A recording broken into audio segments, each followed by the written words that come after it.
Hello everyone, my name is Daniel Silva and I am presenting my Week 2 project,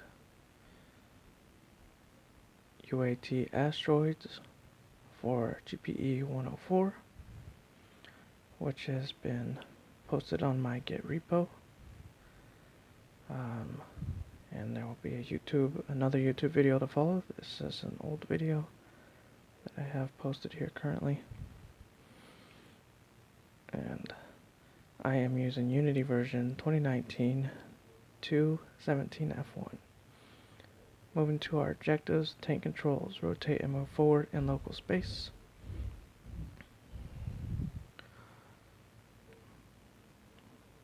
So let's get switched over to the script here, and we'll go to our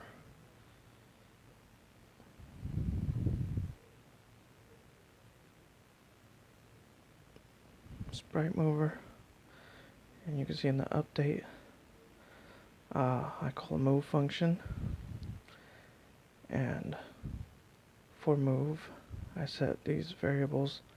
Delta Z gets an input for get axis for rotation. Delta Y is set to input get axis on vertical, and multiplied by delta time and my player's move speed. And I'll take the transform position of my player object and set it equal to transform position plus transform dot up, which is 1 unit up, times my delta Y, which pulls from my vertical input, and then I have my transform rotate, which gets my delta Z input and rotates on the Z axis.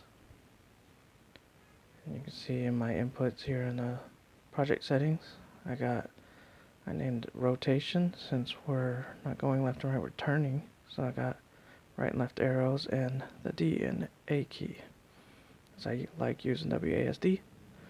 For my vertical, I've only assigned up and W. There's no back functionality. I only want to go forward, left, and right. And for fire, we'll cover later.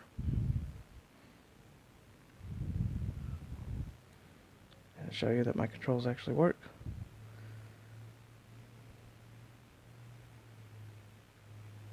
Go up, rotate, both directions.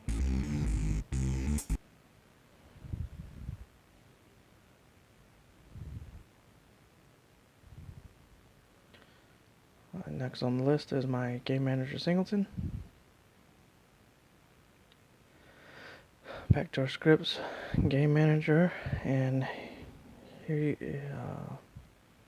you can see that it is set to the static game manager instance, and it's massive, as you can tell. Here's my function on awake, which ensures that there's only one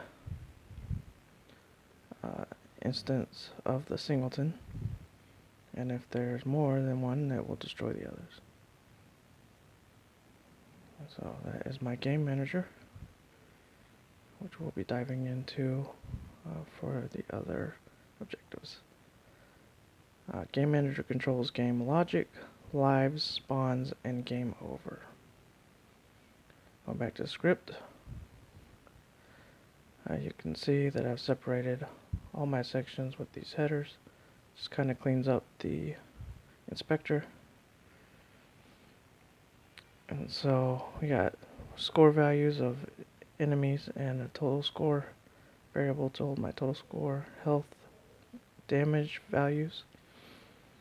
My death zone defines the safety field, the playing zone. If you go outside of that, everything will be destroyed.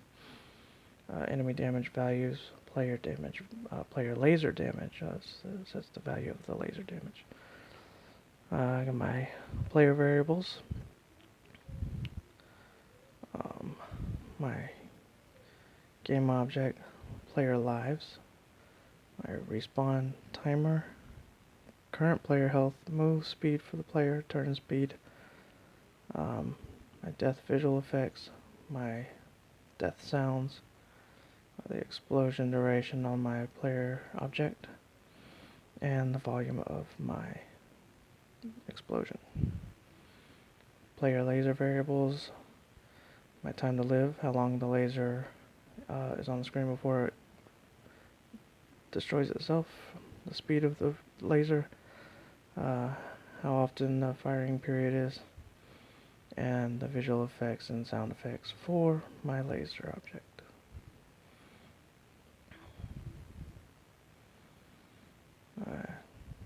And we got enemy variables, the enemy ship speed and rotation, the meteor speed and rotation, and the death effects for my enemies.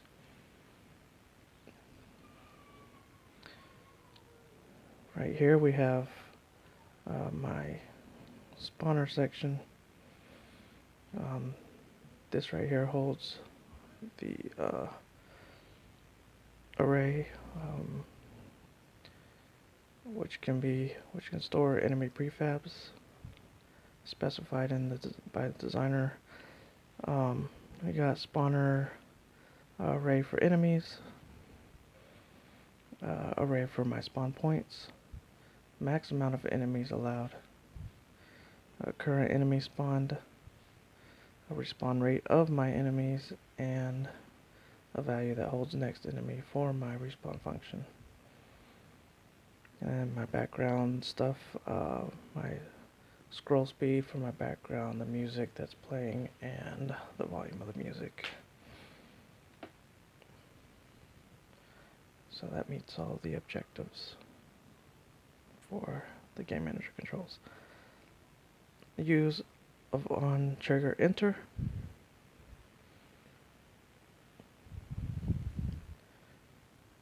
You can see that in my script here. On my player object, here on trigger enter, which detects collision with any other object. I have it on my laser, my enemy ship,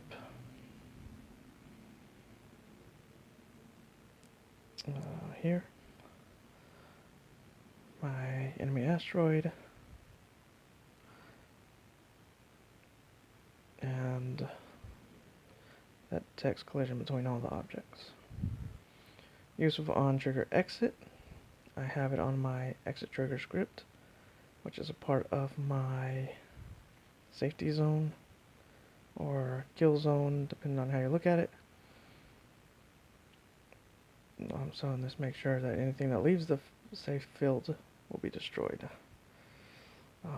And then I use this manage spawn count, which I'm not sure if it's working right, but I put it here because the playfield is going to be persistent throughout the game. So there we go with my on trigger exit, and this says that if the other object detected leaving the playing field is a player, then I'll play the explosion sound for my player. I will reduce my current player health completely to 0, and I will take away a life and call my delay spawn function from the game manager. And this will print to the console that you've been crushed by deep space. Otherwise, anything else will be destroyed, and the enemy spawn count will be reduced by 1 for each enemy, and print to console which game object has been destroyed. And that's to show that my kill zone does work. Object moves towards target position, fire and forget. So I set this on my asteroid. So you'll see here I've initialized all these variables at the start.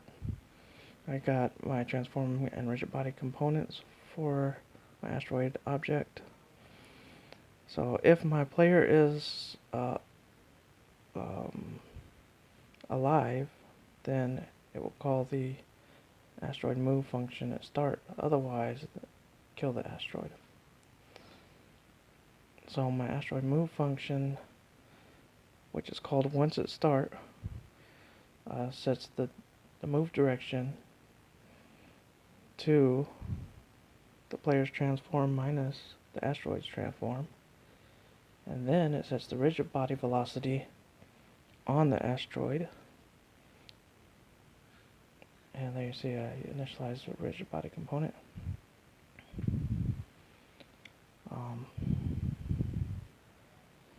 Here, so the rigid body velocity is set to a new vector 2, which passes in the meteor speed in the x and y directions, multiplies it by the move direction, which sets it in on the right path, times time delta time. And so what this will do is it will target the player at the beginning, at the start of the script, and fire an asteroid in the player's direction, essentially. It's very much like my lasers, except it's with asteroids, and the player is the target. On my update, if the player is not dead, or if the player is dead, then the enemy will be destroyed as well. Otherwise, run the keep going function on update. And what keep going does is, first of all, it sets a constant rotation on my asteroid just for visual effects. And that's set to 30 degrees on the z-axis, times time delta time, and the meteor rotation specified in the game manager. And it takes the transform position and sets it equal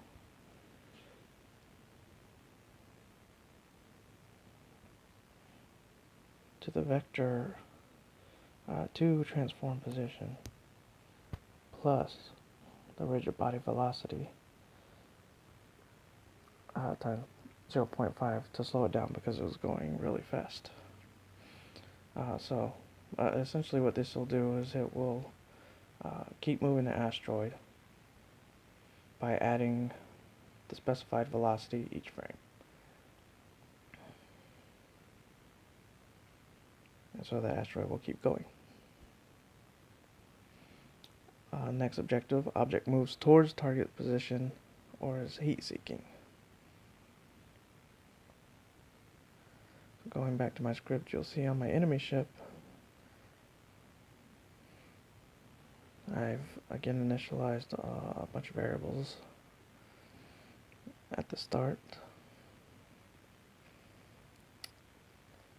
And then for my update, again, if the player's not dead, and the ship's not dead, then I'm going to run the enemy ship movement script. And what we're going to do is we're going to take the target and initialize it by finding the game object with a tag player. And then in my move function, again we set the direction by taking the player transform, subtracting the asteroid or the enemy ship transform, and then we're going to set an angle variable, and using a mathf function called atan2, this returns the angle in radians whose tangent is y divided by x. I left it up to Unity to figure all that out. I passed in my y direction and my x direction and multiply by mathf radians 2 degrees conversion, and what that does is basically sets the rotation angle in a 2D space.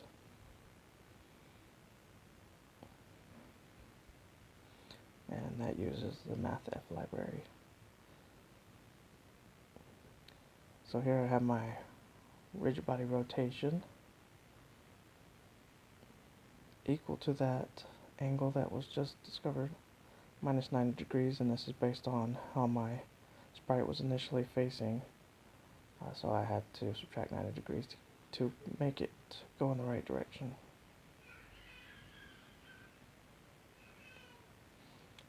Then I normalize my direction, or I set the magnitude of the direction to 1, and created a variable called movement and passed in direction.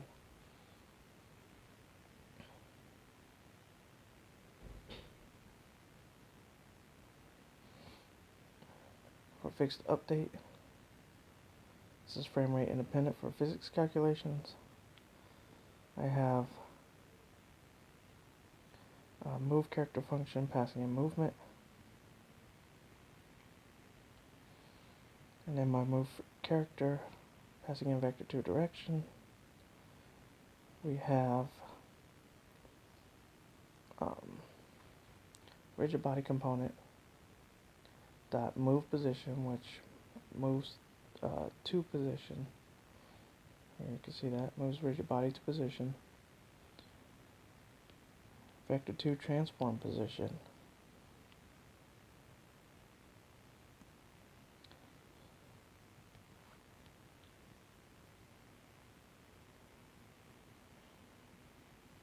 This is to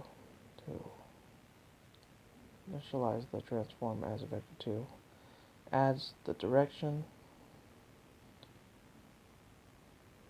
and then multiplies by my enemy ship speed times time delta time. So basically that takes the transform of the enemy ship and sends it in the direction at the speed specified in the game manager towards my target, and that is called an update.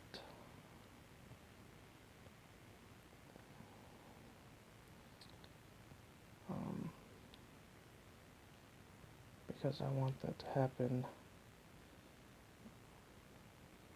in every frame. In every frame I want it to target that player and move towards him, and so that will track the player object no matter where he goes.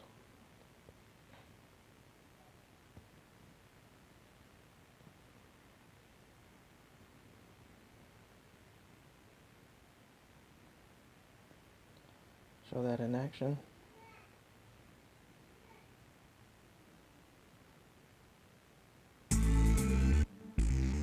Right, so the enemies spawn in. There should only ever be 3. But there's something broken with my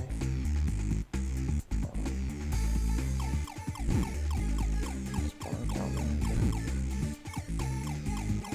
So eventually enemy ships gonna spawn in here based on random value, which we'll cover later. There he is. And you can see he's chasing me around, and there you go. You can see the asteroids are kind of going towards me when they first come in, but then they just keep going. Go to it.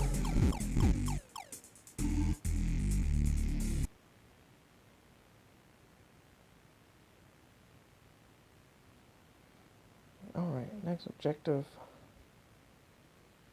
Oh, where we got random dot range. Alright, and I use random dot range in my spawner. So we'll go over to my script. And in the game manager, I have my enemy spawn values. So for my enemy spawner,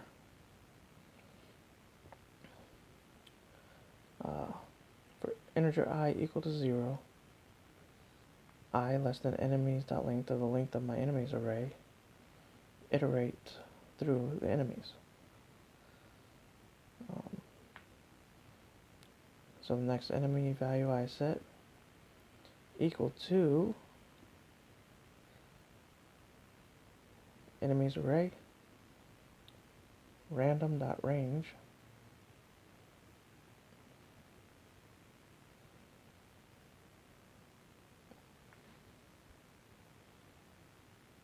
and that range is from 0 to the length of my enemy's array.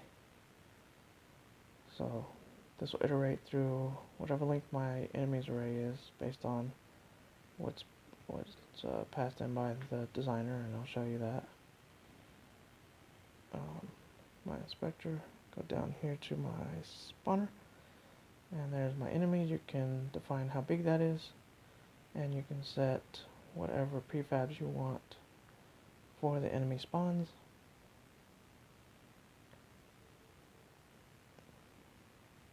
And it will iterate through however many is there and grab a random enemy from that list.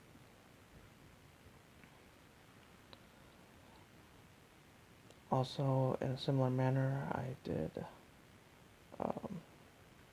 same thing with my spawn points. And so what this does is it instantiates an enemy game object, and from the spawn points array, random range for the spawn points length, and it sets it to a position, spawn point position, a spawn point rotation, and it increments the enemy spawned by 1. And I'll show that in the inspector. There we go, spawn points, and you can specify how many go in there. And if you look, if I click this, you see all my spawn points that I set on my playing field, and that's where the enemies will spawn randomly.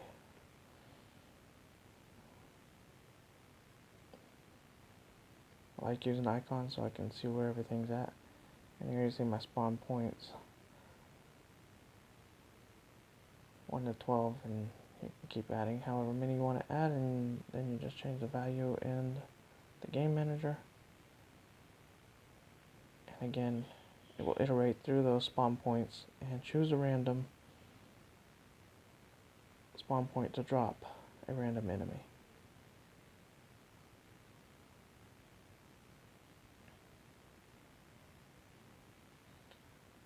Okay, and random dot inside unit circle. I actually didn't use random dot inside unit circle, and so I'm not even going to pretend to show that, but I could have set that on my heat seeking to randomly track a unit inside close to my player.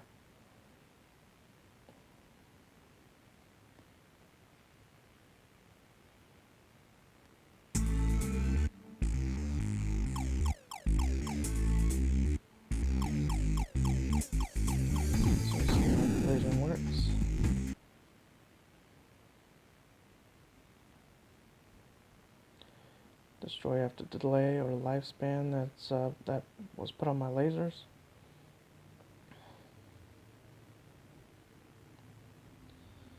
And you can see my time to live on my player laser.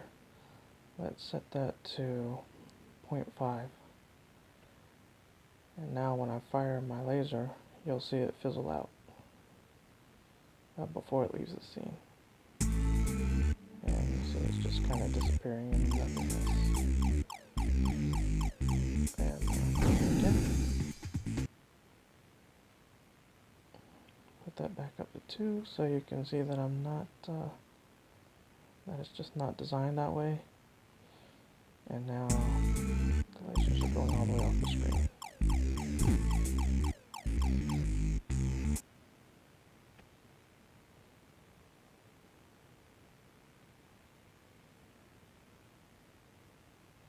Alright, use of instantiate. Kind of seen a little bit of that already.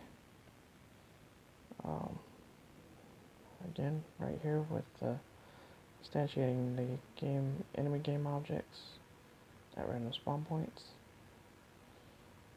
And then you can see that here on my player, where I have a coroutine called fire continuously, which instantiates each laser while my fire button is held down. Grabs a laser prefab, sets rigid body velocity.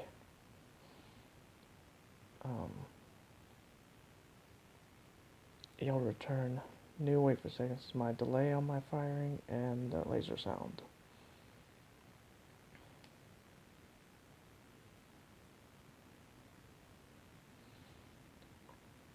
Bug and error free.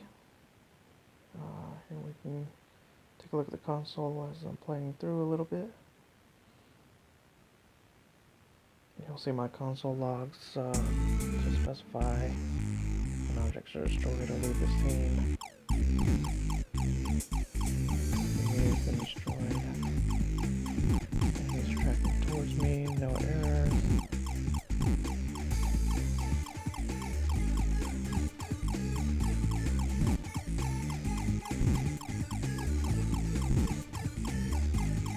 So a little bit of gameplay with no bugs. All objects destroyed on collision.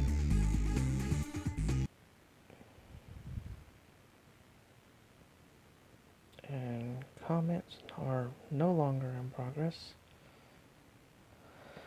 So let's get rid of that. I have commented out everything. As you can see, each line has a comment. And each script is filled out, detailing what everything is doing.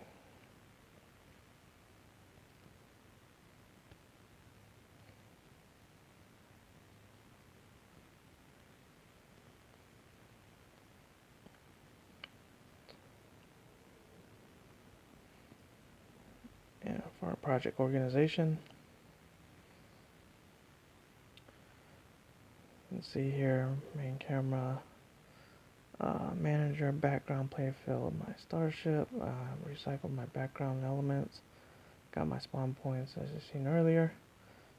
In my project, see my assets folders. I have my art for my background, my effects for my explosions, my different meteors that I have to choose from, and explosion textures.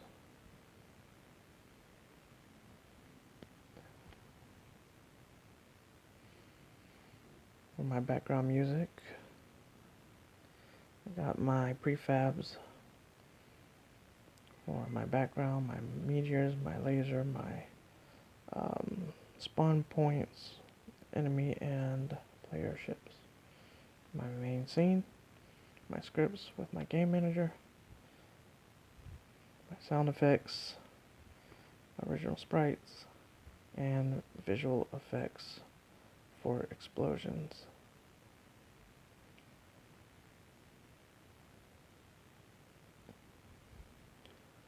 That covers organization. Game exceeds minimum requirements. I tried to do my best on that. I've added the background, the particle effects, the explosions. I added a score system. Here you can see I set values for my asteroids and my enemy ships, which only increments when they're hit by lasers, and will not go up if the player is destroyed by a collision. So you can watch that value go up as I destroy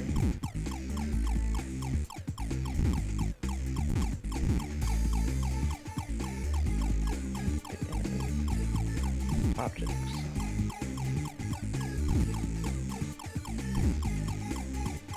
And the background music, the rapid fire. So hopefully that accounts for exceeding minimum requirements.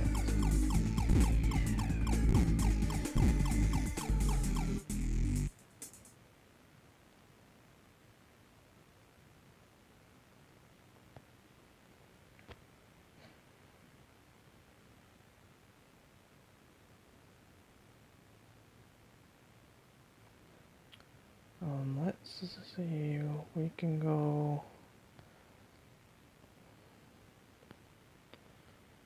Let me pull up the actual project page to make sure that everything is met.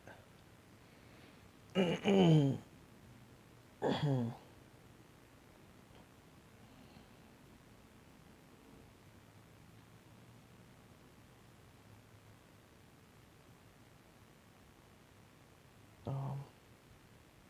we go, project page. Controls, player can use arrow left and right keys to rotate. We saw that. Forward key to move forward. Spacebar to fire a bullet. I didn't really show that, but I can show you in the project settings for my input, on my firing, fire 1, and I have it set to either mouse down or spacebar.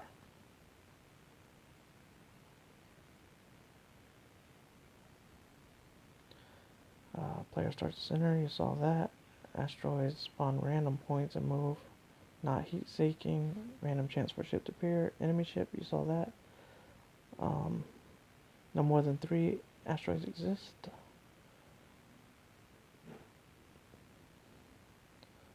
So this should work, but what was happening is I was getting negative values when all of my asteroids were being destroyed upon player collision. So I tried to fix that with my enemy spawner manager. But mostly you can see there's only ever about 3 enemy outposts on the screen. Sometimes it gets a little crazy and I'll see 4 or 5.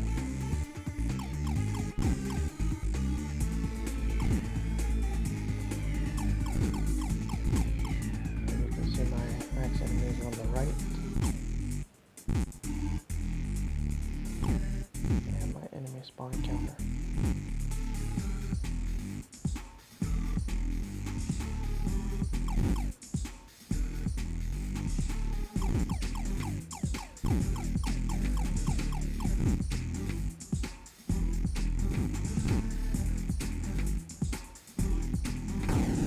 And you see everything was destroyed and it went to 0 by design, but sometimes the logic gets messed up somewhere.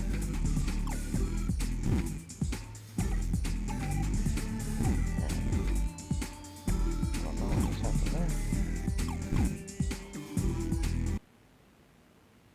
Some glitch in my collision as well, so I'll have to figure out what I can do to solve that.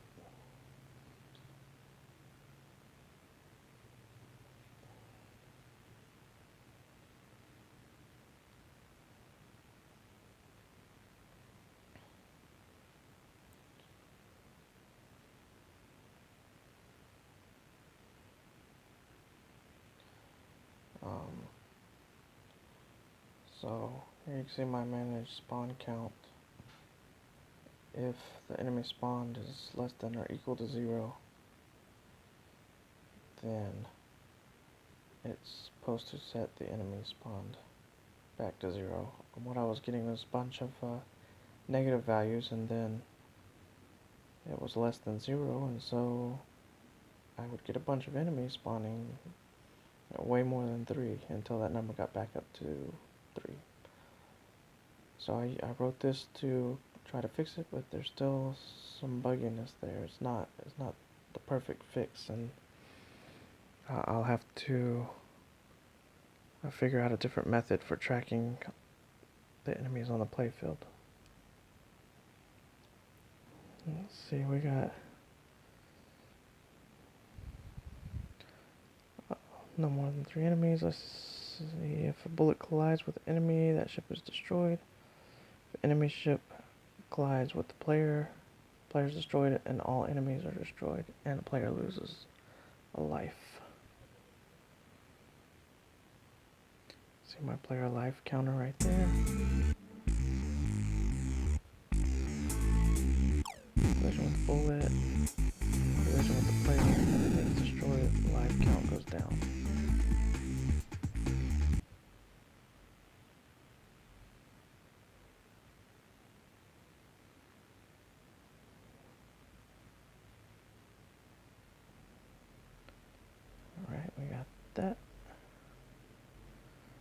player's lost all lives, the game closes.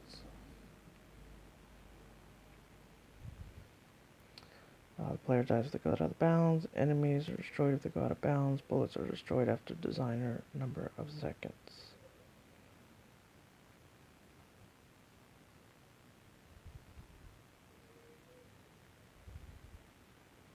Alright, show some of that.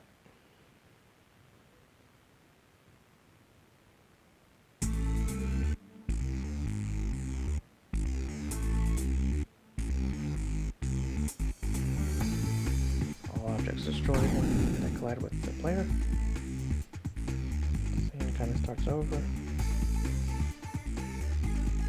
And if the player leaves the scene, everything's destroyed, lights go down.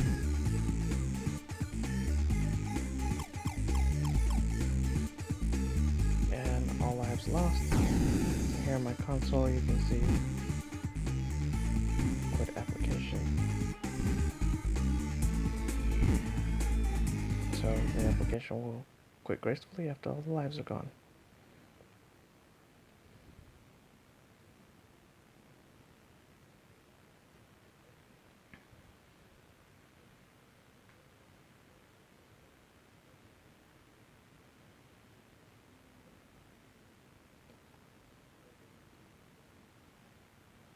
So on my death, it runs a delay spawner for my player, which is called from the game manager. And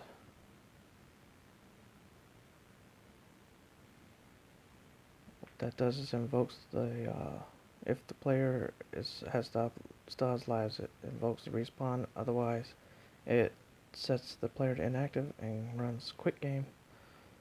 And that checks again for the lives. And does application quit. Design friendly features, speed of the player, speed of the bullet, speed player moves, asteroids move, enemy ships, movement speed, lives of the player, type of asteroids that can be spawned. Designer can change with the prefabs. Oh, we've covered a bunch of that already. Spawn points are empty game objects that can be added in the inspector. We've seen that.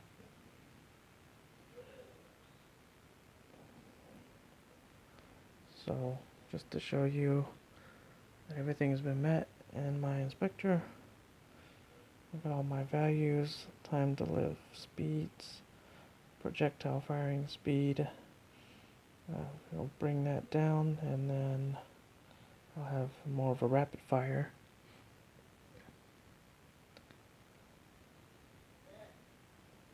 Enemy ship speed, rotation. So you can see here that I've adjusted the projectile firing period, and there now I have a rapid fire. This could be used for like power up or something. Let's slow those ships down. Give them less chance to catch me. And we'll do some messing around here. Change player's total health to 500. Give the asteroids and the enemy ship a little bit more than that. 2 and 300. And we'll reduce the laser damage. And this is to show that it's not just explode on collision. These values actually matter. And so now it takes a few hits to destroy the asteroids and the enemy ships, which isn't as bad with the rapid fire that I have set.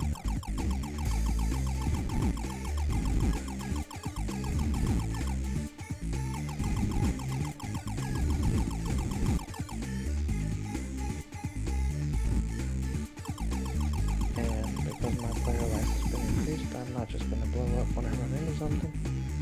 As you can see, my current health is at 300 right now. Now 200. Now 100. And boom. I'm dead and everything is destroyed.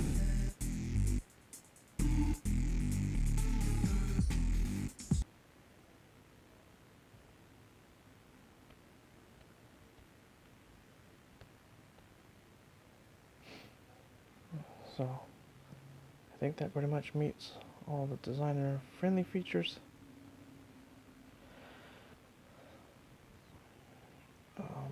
And these were the minimums, but I tried to meet everything.